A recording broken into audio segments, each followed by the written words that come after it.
दोस्तों, आज जो कहानी मैं आपको सुनाने जा रही हूँ उसका शीर्षक है प्रारब्ध। एक व्यक्ति हमेशा ईश्वर के नाम का जप किया करता था। धीरे धीरे वो काफी बुजुर्ग हो चला था, इसलिए एक कमरे में ही पड़ा रहता।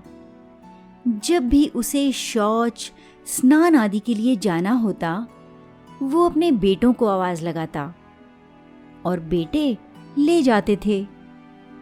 धीरे धीरे कुछ दिन बाद बेटे कई बार आवाज लगाने के बाद भी कभी कभी आते और देर रात तो नहीं भी आते थे। इस दौरान वो कभी कभी गंदे बिस्तर पर ही रात बिता दिया करते थे। अब और ज्यादा बुढ़ापा होने के कारण उन्हें कम दिखाई देने लगा था। एक दिन रात को निवृत्त होने के लिए जैसे ही उन्होंने आवाज लगाई, तुरंत एक लड़का आता है और बड़े ही कोमल स्पर्श के साथ उनको निवृत्त कराकर बिस्तर पर लेटा जाता है। अब ये रोज का नियम हो गया। एक रात उनको शक हो जाता है।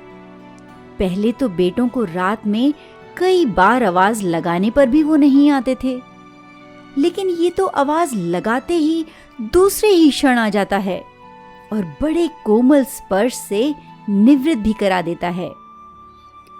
एक रात उस व्यक्ति ने उस लड़के का हाथ पकड़ लिया और पूछा कि सच बता, कौन है तू? मेरे बेटे तो ऐसे नहीं हैं। तभी अंधेरे कमरे में एक अलौकिक उजाला हुआ और उस लड़के रूपी ईश्वर ने अपना वास्तविक रूप दिखाया। वो व्यक्ति रोते हुए बोला, हे प्रभु, आप स्वयं मेरे निवृत्ति के कार्य कर रहे हैं। यदि मुझसे इतने प्रसन्न हो तो मुझे मुक्ति दे दो ना। प्रभु बोले कि जो आप भुगत रहे हो वो आपके प्रारब्ध हैं। आप मेरे सच्चे साधक हैं, हर समय मेरा नाम जपते हैं, इसलिए मैं आपके प्रारब्ध भी आपकी सच्ची साधना के कारण स्वयं कटवा रहा हूं। व्यक्ति बोला कि क्या मेरे प्रारब्ध आपकी कृपा से भी बड़े हैं? क्या आपकी कृपा मेरे प्रारब्ध नहीं काट सकती?